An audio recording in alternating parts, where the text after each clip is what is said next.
Les pauvres sont des consommateurs, les riches sont des producteurs. jaajëf sama gars yi tey nag damay ñëw pour ñu def benn test buy wane ndax sa esprit dafa pauvre wala sa esprit dafa riche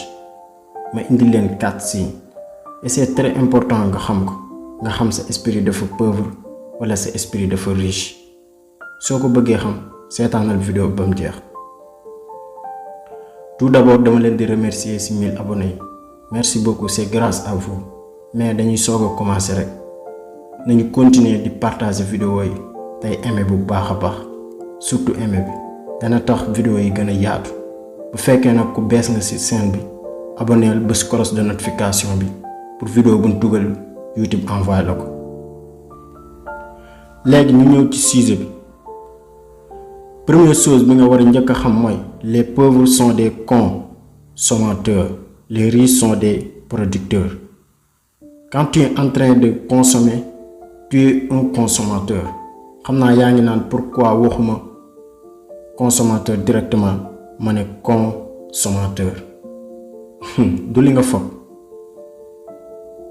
dafa am benn mbir boo xamante ni war nga ko xam bu baax a baax loolu mooy lan. bon da nga war a poser question sa bopp saa boo génnee sa kër lan moo ëpp si la looy def boo xëyee suba ba ngoon da ngay consommer maanaam da ngay génn xaalis di jënd wala da ngay jaay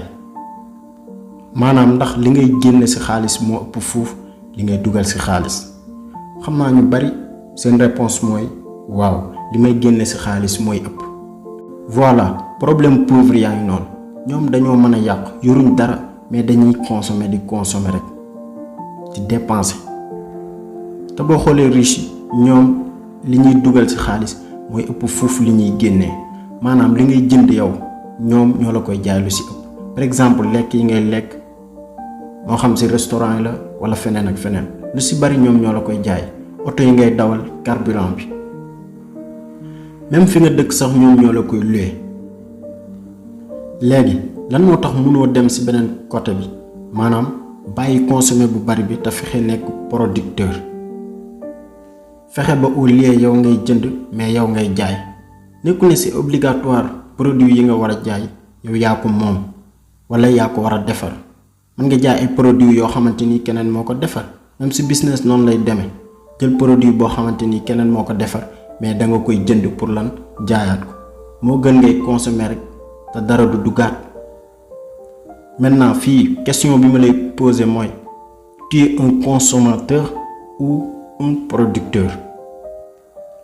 léegi ñu ñëw ci deuxième signe bi mooy prise de risque. est-ce que tu prends des risques ndax da ngay jël ay risques des fois. tu dois savoir que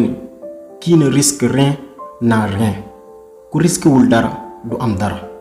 loolu aussi ci problème pauvre yi la bokk. ñoom duñ risquer dara soo leen ne benn business a ngi nii ñu ne non dafa bari risque moom waxuñu ci dara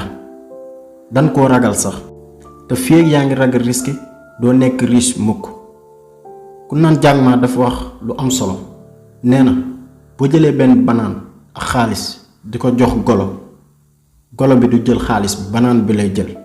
effectivement parce que xamul ne xaalis bi mën na jënd kilo banaan. loolu moo dal ñu bari am na ñoo xamante ni toujours dañuy wër fonction publique wala pour benn salaire parce que lan jàpp na ni moo ëpp sécurité ndax chaque mois ñu laal la benn salaire mais saa boo leen waxee waxu lancer business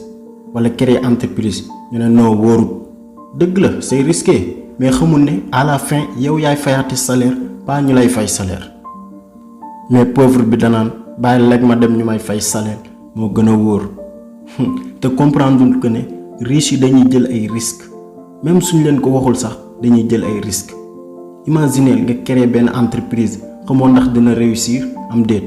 wala di nga am ay clients am déet wala di nga am loo fayee say employés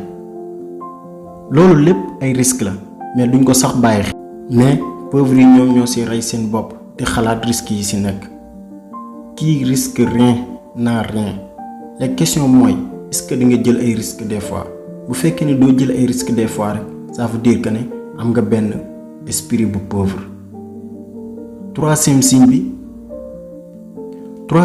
mooy est-ce que da ngay daw say responsabilité maanaam toujours yaa ngi jéem a accuser nit ñi sa business doxul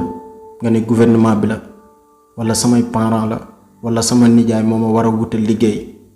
wala nga ne diw moo tax di accuser rek.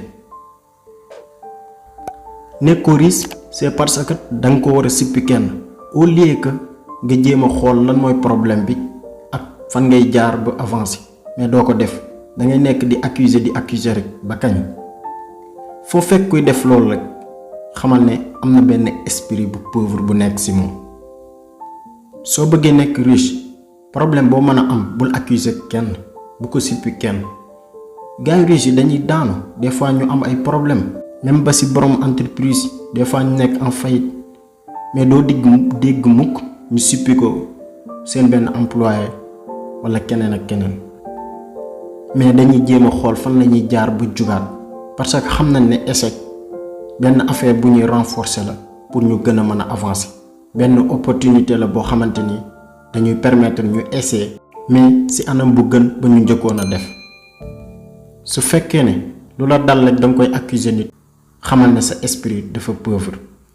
quatrième signe bi mooy est-ce que toujours tu trouves des excuses maanaam toujours da ngay lay saa boo waree def dara il faut nga wut lay boo xamante ni dalay empêcher ba doo def loolu noonu. par exemple tey day taw nga ne duma xëy non tey dëkk bi neexul duma liggéey. même guerre sax bu amee ci dëkk am na ñoo xamante ni dañuy gagné xaalis mais borom xel yu pauvre yi toujours ñi ngi wut ay lay. wala da ngaa jàpp ne riche yi dañoo juddu rek nekk riche non peut-être sax fi ñu jaar moo gën a metti foofu fi nga jaar. mën naa la ci jox benn misaal par exemple Jack Ma moom Alibaba defoon naa ci benn vidéo jël ci moom exemple lien bi dinaa ko def ci suuf vidéo bi boo paree bu fekkee seetaanoo ko nga seetaan ko. ak difficulté yu dund yépp mais teewul dafa nekk riche mais loolu lépp taxul mu abandonné dafa avancé ba keroog muy am li mu bëgg. yow aussi mën nga am li nga bëgg da nga bàyyi lay fii ak yaa ngi lay doo mas a nekk riche. l'échec n'existe pas et l'excuse n'existe pas. maintenant les gars 4 signes yaa ngi noonu léegi nag wax ma fan nga féete ci commentaire yi ci 4 signes yi ba xam sa esprit dafa pauvre wala sa esprit dafa riche ba xam 1 sur 4 nga am wala 2 sur 4 wala 3 sur 4 wala 4 sur 4 bind ko ci commentaire yi te nga jéem koo dindi soo bëggee nekk riche. di leen fàttali rek ngeen di aimer vidéo yi bu baax a baax loolu dina tax liggéey bi gën a yaatu. bu fekkee nag abonné goo na nga abonné bés cloche de notification bi pour vidéo bu mu dugal YouTube envoyé la ko direct. jaa ngeen jëf.